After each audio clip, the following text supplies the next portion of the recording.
Welcome back. Mohammad Rizwan बन गए one day और T20 टीम के कप्तान। सलमान अली आगा हैं नायब कप्तान। पीसीबी ने ऑस्ट्रेलिया और जिम्बाब्वे के खिलाफ व्हाइट बॉल सीरीज के लिए कौमी स्क्वाड का ऐलान भी कर दिया। बाबर आजम, शाहीन आफरीदी और नसीम शाह ऑस्ट्रेलिया के खिलाफ वनडे और T20 सीरीज के लिए टीम में शामिल हैं। फखर जमान सेंट्रल कॉन्ट्रैक्ट से निकाले जाने के बाद टीम से भी ड्रॉप कर दिए गए हैं। बाबर आजम से राबता किया, न कप्तानी छोड़ने का कहा। खुद उन्होंने बताया कि कप्तानी जारी रखना नहीं चाहते। चेयरमैन पीसीबी मोहसिन नकवी की लाहौर में प्रेस कॉन्फ्रेंस, कहा बाबर बड़ा खिलाड़ी, पाकिस्तान का असासा है। सिलेक्शन कमेटी और मेंटोर्स ने मुशावरत के बाद रिजवान को कप्तान बनाने का फैसला किया। मोहम्मद रिजवान ने कहा उनका एक ग्रुप है और वो है पाकिस्तान। हमारा पाकिस्तान का एक एसेट है। पीसीबी से किसी ने उससे कोई ना राब्ता किया था कि आपने कैप्टनसी छोड़नी है। खुद कहा कि मैं एज कैप्टन कंटिन्यू नहीं करना चाहता। मेंटोर्स और सिलेक्शन कमेटी की मेजॉरिटी का ये डिसीजन, रिजवान बाबर के बाद कैप्टन बनने चाहिए। आगा जो है वो वाइस कैप्टन। फखर का कॉन्ट्रैक्ट डेफिनेटली उसका ट्वीट का इशू है, लेकिन वो मैटर उतना नहीं करता था जितना उनका फिटनेस टेस्ट नहीं है। उनके साथ 2 इशू थे, एक फिटनेस टेस्ट का, उसके बाद डेफिनेटली उनका एक शो कॉज है जो पेंडिंग है। जितनी भी बातें थी शायद बाहर सुनने को मिलते थे। हाँ, मैं एक ग्रुप का हूँ, वो पूरे पाकिस्तान टीम के ग्रुप का हूँ। ये ग्रुप है हमारा। एज ए कैप्टन आया हूँ तो मेरे लिए एक ही बात ये काफी है कि पूरे पाकिस्तान के 15 प्लेयर कप्तान है। अगर मैं ये अपने आप को इस टाइम बादशाह समझूं एज ए कैप्टन तो सब कुछ खराब है। पाकिस्तान क्रिकेट बोर्ड ने 25 खिलाड़ियों के सेंट्रल कॉन्ट्रैक्ट का ऐलान कर दिया। शाहीन आफरीदी की 1 दर्जे तनज़्ज़ुली बी कैटेगरी में चले गए। साबिक कप्तान सरफराज अहमद, इमाद वसीम और फखर जमान को सेंट्रल कॉन्ट्रैक्ट से बाहर कर दिया गया। बाबर आजम और मोहम्मद रिजवान ए कैटेगरी में बरकरार। का सेंट्रल कॉन्ट्रैक्ट का ऐलान, बाबर आजम और मोहम्मद रिजवान ए कैटेगरी में बरकरार। सरफराज अहमद, फखर जमान, इमामुल हक और इफ्तिखार बाहर। शाहीन आफरीदी की 1 दर्जा तनज़्ज़ुली बी कैटेगरी में चले गए। शान मसूद की बी कैटेगरी में शमूलियत को कप्तानी से मशरूत कर दिया गया। इमाद वसीम, हसन अली, उसामा मीर, फहीम अशरफ का नाम भी शामिल नहीं किया गया। अब्दुल्ला शफीक, शादाब, अबरार अहमद, सऊद शकील और सलमान आगा की सी कैटेगरी। हारिस रऊफ, साइम अयूब, साजिद खान भी सी कैटेगरी में शामिल। कामरान गुलाम, आमिर जमाल, वसीम जूनियर और उस्मान खान को डी कैटेगरी में रखा गया है। पहली बार 5 इमर्जिंग खिलाड़ियों को भी सेंट्रल कॉन्ट्रैक्ट दिया गया है। मौलाना को 26वीं तरमीम पर कैसे मनाया? क्या पीटीआई से डील हो गए? नए चीफ जस्टिस की तकरीब हल्फ बर्दारी में शिरकत क्यों नहीं की? लाहौर में सहाफियों की chairman people's party Bilawal Bhutto पर सवालों की बारिश। बिलावल का सियासी गुफ्तगू से गुरेज, कहा पोलो मैच देखने आए, घोड़े कितने खूबसूरत थे उस पर बात करें। आप अदालत और मेरी गैर हाजिरी का पूछ रहे हैं। हल्फ बर्दारी में इसलिए नहीं गया कि वीकेंड था, मेरा भी हक है जहां मर्जी वीकेंड गुजारूं। को घर भेजने का जो रास्ता है वो रुक जाएगा 26वीं तरमीम। मौलाना फजल रहमान को किस तरह कायल किया? क्या पीटीआई को कोई डील हुई है? कल आप नए चीफ जस्टिस की तकरीब हल्फबर्दारी में नहीं गए ना, सिंध आए उस तकरीब में। लाहौर में मैं पोलो मैच अटेंड करने के लिए आया। आप मुझसे पूछे कि गोरे कितने खूबसूरत थे, यहाँ कहाँ कहाँ से मेहमान आए हैं, ब्रेस्ट कैंसर अवेयरनेस के लिए हम क्या कर रहे हैं। कल आप मुझसे पूछे कि अदालत में क्या हो रहा है आईनी तरमीम के हवाले से। मैं क्यों नहीं था? इस्लामाबाद में वीकेंड है, मेरा भी हक है कि मैं अपना वीकेंड जहां गुजारना चाहूं मैं गुजारूं। आप सबका बहुत शुक्रिया, थैंक यू। पेशावर के हयाताबाद इंडस्ट्रियल एरिया में टिश्यू पेपर की फैक्ट्री में आग दोबारा भड़क उठी। फैक्ट्री के अंदर धमाके के साथ दोबारा आग लग गई है। मजीद जानते हैं हमारे नुमाइंदे नवाब शेर इस वक्त वहां मौजूद है। नवाब शेर, क्या सूरत हाल है? आग पर काबू क्यों नहीं पाया जा सका और दोबारा आग कैसे भड़क उठी? जी बिल्कुल, गुज़िश्ता रोज हयाताबाद के इंडस्ट्री स्टेट टिश्यू पेपर की फैक्ट्री में जो आग लगी हुई थी, ताहाल उनको अभी तक बुझाया ना जा सका और अब भी जो है फैक्ट्री के कुछ हिस्सों में आग लगी हुई है, जिसको रेस्क्यू एहलकार जो है उनको बुझाने में मसरूफ है। जबकि अब से कुछ देर पहले जो है वो फैक्ट्री में दोबारा धमाके की आवाज़ सुनाई दी गई है, जिससे दोबारा जो है वो आग भड़क उठी है। और जो इंजीनियर है उससे हमने बात की तो उनका यही कहना है कि जगह जगह और बेसमेंट में अभी भी केमिकल है, तो ये धमाके उन केमिकल की वजह से होते हैं और दोबारा जो है वो आग भड़क उठती है।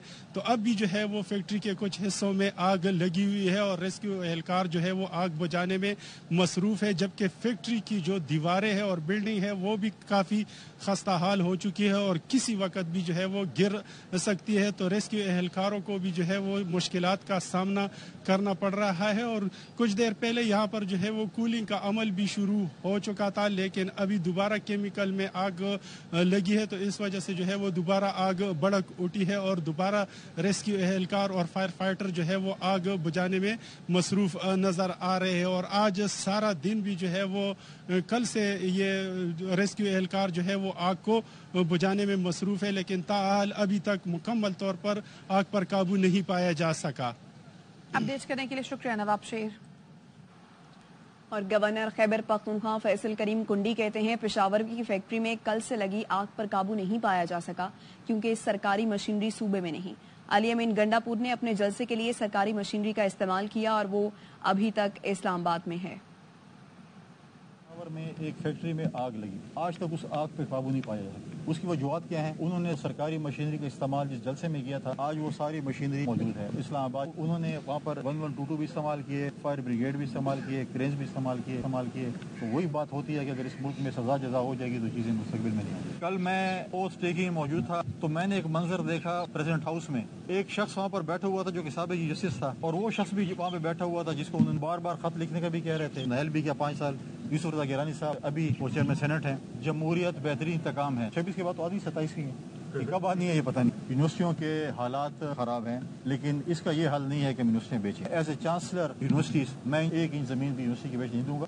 वजीर आजम शहबाज शरीफ से बिलावल भुट्टो की अहम मुलाकात, जमहूरियत और पार्लियामेंट की मजबूती के लिए मिलकर चलने पर इत्तफाक। चेयरमैन पीपल्स पार्टी ने लाहौर में वजीर आजम से उनके घर पर मुलाकात की। गवर्नर पंजाब सरदार सलीम हैदर भी मौजूद थे। बिलावल भुट्टो ने 26वीं आईनी तरमीम की मंजूरी को तारीखी करार दिया और कहा गैर जमहूरी ताकतों का रास्ता रोकने के लिए 26वीं आईनी तरमीम कारगर साबित होगी। वज़ीर आज़म शहबाज शरीफ ने कहा अवामी खिदमत से हम पहले पीछे हटे न अब हटेंगे। मुल्क की मौशियत शारिय मस्बत होने से महंगाई में वाज़ेह कमी नजर आ रही है। वज़ीर आज़म शहबाज शरीफ और बिलावल भुट्टो की लाहौर में मुलाकात का हवाल। मुलाकात में 27वीं तरमीम के लिए पार्लियामेंट को मुतहर्रिक करने का फैसला कर लिया गया है। बात करेंगे, उल्फत मुगल हमारे साथ मौजूद हैं। उल्फत, बताइए इस मुलाकात में मजीद क्या गुफ्तगू हुई दोनों के दरमियान?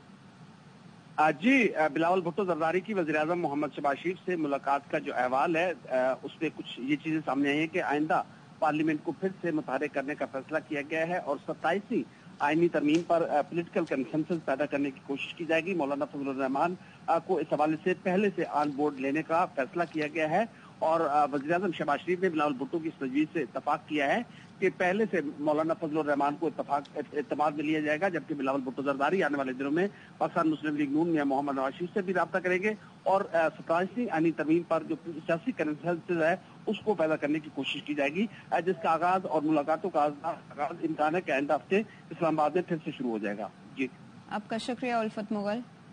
वापस आएंगे इस ब्रेक के बाद।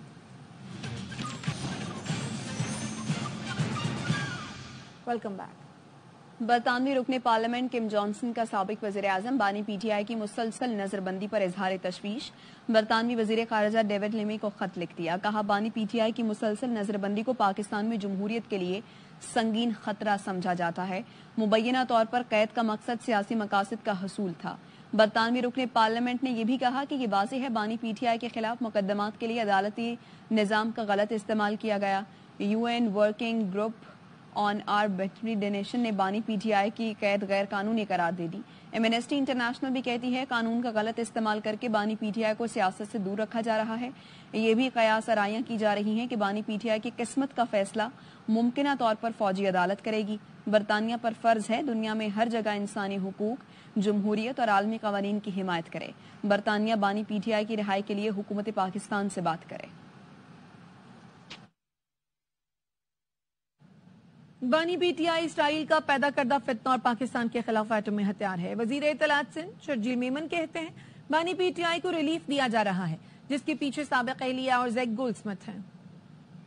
खान साहब थे जो कहते थे कि हम कोई गुलाम नहीं है, उसी मुमालिक में के पैरों पे गिरी हुई है पीटीआई की लीडरशिप। जेल पे मुलाकात पे पाबंदी भी खत्म हो गई है, खैर से लग रहा है कि इमरान खान को कोई ना कोई रिलीफ दिया जा रहा है। तमाम रिलीफों को पीछे जो मास्टर माइंड है वो उसकी एक्स बेगम है, वो उसका एक्स साला जैक गोल्डस्मिथ है। इमरान खान की गिरफ्तारी पे इसराइल की चीखें निकल रही हैं, तो इसका मकसद क्या है? ये उनका पैदा किया हुआ फितना है पाकिस्तान में।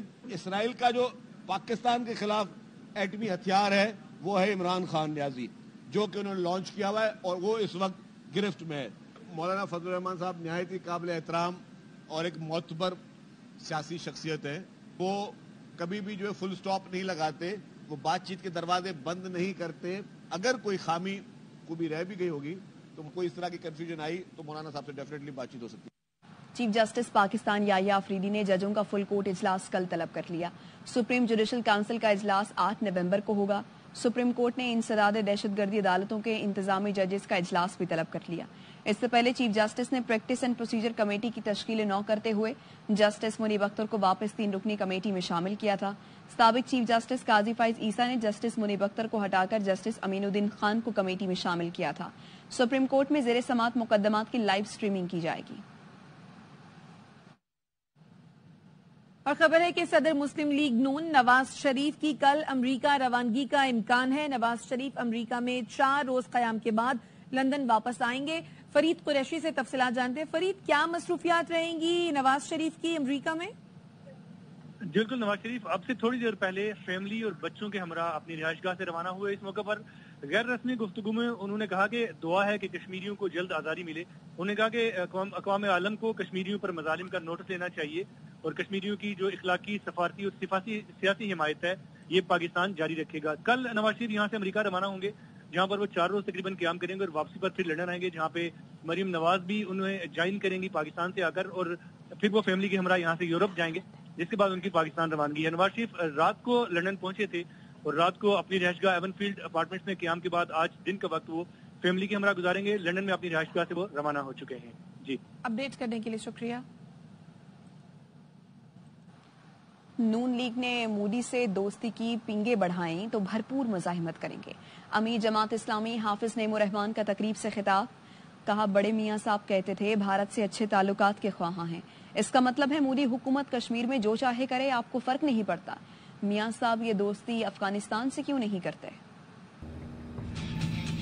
میں یہ کہنا چاہتا ہوں خاص طور پر پاکستان مسلم لیگ نون کی قیادت، کشمیریوں کی قربانیوں کو نظر انداز کر کے اگر آپ مودی دوستی کی پینگیں بڑھائیں گے تو پاکستانیوں کی طرف سے تمہیں شدید مزاحمت کا سامنا کرنا۔ فرمایا تھا بڑے میاں صاحب نے، میں تو جو ہوں مودی سے دوستی کا خواہاں ہوں، اس کا مطلب ہے کہ آپ یہ کہہ رہے ہیں کہ تم جاؤ چاہو کشمیر میں کرو اور ہم تم سے دوستی کریں۔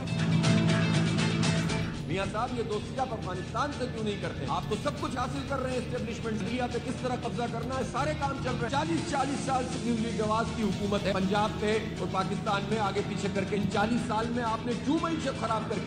پشاور میں خیبر پختونخوا اسمبلی کے ارکان نے مقبوضہ کشمیر کی عوام سے اظہار یکجہتی کے لیے واک کی۔ مسئلہ کشمیر اقوام متحدہ کی قراردادوں کے مطابق حل کرنے کا مطالبہ بھی کیا گیا۔ واک کی قیادت deputy speaker Khyber Pakhtunkhwa assembly Suraiya Bibi نے کی اور کہا بھارت نے کشمیر پر غاصبانہ قبضہ کیا، قابض فوج نے مقبوضہ وادی میں ظلم کا بازار گرم کر رکھا ہے، عالمی برادری خاموش تماشائی بنی ہوئی ہے۔ کشمیر کی آزادی کے لیے ہر فورم پر آواز اٹھائی جائے گی۔ کشمیر بنے گا پاکستان، ہم لے کے رہیں گے۔ آل پارٹی حریت کانفرنس کی کشمیر کے یوم سیاہ کراچی میں ریلی، تمام مکاتب فکر سے تعلق رکھنے والی شخصیات نے شرکت کی۔ ریلی آرٹس کونسل سے کراچی پریس کلب تک نکالی گئی۔ پیپلز پارٹی کے رہنما وقار مہدی نے خطاب میں کہا 77 برس سے مظلوم کشمیریوں نے جانوں کا نذرانہ پیش کیا۔ ایم کیو ایم کے امین الحق نے کہا کشمیری بہن بھائیوں نے بھارت کی تمام سازشوں کو ناکام بنا دیا۔ جماعت اسلامی کے محمد حسین مہنتی کا کہنا تھا کشمیری عوام بھارت کے سامنے جھکنے کو تیار نہیں۔ آل پارٹی حریت کانفرنس کے کنوینر غلام محمد صفی نے خطاب میں کہا کہ کشمیر کی آزادی اور پاکستان سے الحاق تک کشمیریوں کی جدوجہد جاری رہے گی۔ لاہور کا ایئر کوالٹی انڈیکس 700 کی خطرناک ترین حد عبور کرنے کے بعد دنیا کا بدستور آلودہ ترین شہر ہے۔ لاہور یہ ہیٹ آئی لینڈ پر رہ رہے ہیں۔ شہر کا صرف 3.3% رقبہ سبز ہے۔ لاہور سے الماس احمد خان کی رپورٹ۔ بدترین فضائی آلودگی سے لاہور کے شہری سخت پریشان ہیں۔ ناک، کان اور گلے کے ان کے مرض پھیل رہے ہیں اور معذرت کے ساتھ گورنمنٹ کو اس کے اندر کوئی سخت SOPs کرنے چاہیے۔ ہاسپٹل کے اندر ایک بیڈ پہ 2 پیشنٹ نظر آ رہے ہیں آپ کو، اتنے لوگ بیمار پڑ چکے ہیں۔ ڈاکٹروں کے نزدیک فضائی آلودگی بیماریوں کا سبب بن رہی ہے۔ اعداد و شمار کے مطابق شہر کا صرف 3.3% رقبہ سبز ہے۔ لاہوریے ہیٹ آئی لینڈ پر رہ رہے ہیں۔ جب تک لاہوری خود یہ اعلان جنگ اسموگ کے خلاف نہیں کریں گے، اسموگ ختم نہیں ہوگی۔ 45 लाख से जायद मोटरसाइकिलें और गाड़ियां, 1200 ईंटों के भट्टे और 6000 सनती यूनिट भी शहर की आलूदगी में इजाफा कर रहे हैं। कैमरा टीम के साथ अलमास अहमद खान, ARY न्यूज लाहौर। 4 लाख से ज्यादा आबादी रखने वाले शहर दादू में सिर्फ एक ही लाइब्रेरी कायम है, जहां रोजाना की बुनियाद पर 800 से ज्यादा तलबा और तालिबात पुरसुकून माहौल में पढ़ाई करने आते हैं। अल्लामा आई काजी लाइब्रेरी में तलबा के लिए कौन सी सहूलियात मैसर हैं, रिपोर्ट कर रहे हैं दादू से हमारे नुमाइंदे वली मोहम्मद बलूच।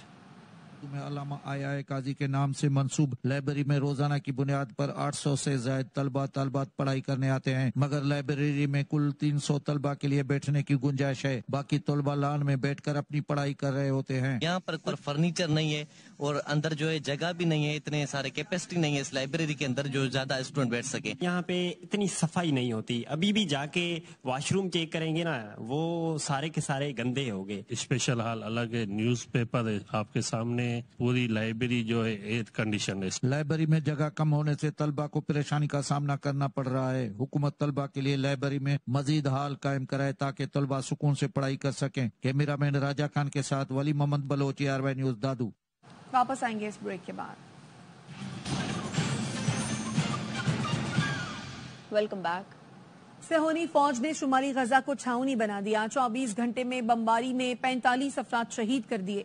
बैतुल्लाहिया में बमबारी में मुतादिद इमारतें तबाह हो गईं, 10 फलस्तीनी शहीद हुए। जबालिया में भी हमले जारी हैं। गजा के वस्ती इलाके में स्कूल पर भी बमबारी की, जिसमें मुतादिद फलस्तीनी शहीद हो गए। स्कूल में बेघर अफराद ने पनाह ले रखी थी। सेहोनी फौज कमाल उद्वान अस्पताल में घुस गई और अस्पताल को बंद करा दिया। अमले और डॉक्टर्स को हिरासत में ले लिया। जंगबंदी के लिए कतर में मुज़ाकरात फिर शुरू होने का इम्कान है। आज इसराइल का वफ्द दोहा जाएगा। ईरान इसराइल कशीदगी, सलामती काउंसिल का इजलास कल तलब कर लिया गया। ईरान ने इसराइल की जानिब से आलमी कवानीन की खिलाफ वर्जी की शिकायत करते हुए हंगामी इजलास बुलाने का मुतालबा किया। गुज़श्ता रोज इसराइली हमलों में 4 ईरानी फौजी शहीद हुए। 100 से ज्यादा इसराइली तैयारों और ड्रोन्स ने तेहरान, खोजिस्तान और एलाम में फौजी अड्डों को निशाना बनाया। ताहम ईरानी डिफेंस सिस्टम के बरवक्त इकदाम से बहुत कम नुकसान हुआ। ईरानी वजीर खारजा अब्बास अरागची का कहना है कि ईरान पर हमले के लिए अमरीका ने इसराइल को फजाई राहदारी मुहैया की। अमरीका मुकम्मल तौर पर सेहूनी हुकूमत के पीछे है, इनके जराइम में बराबर की शरीक है। थर्ड डिफेंस सिस्टम की फराहमी भी इसी सिलसिले की एक कड़ी है। अब तक के लिए इतना ही। देखते रहिए ARY न्यूज।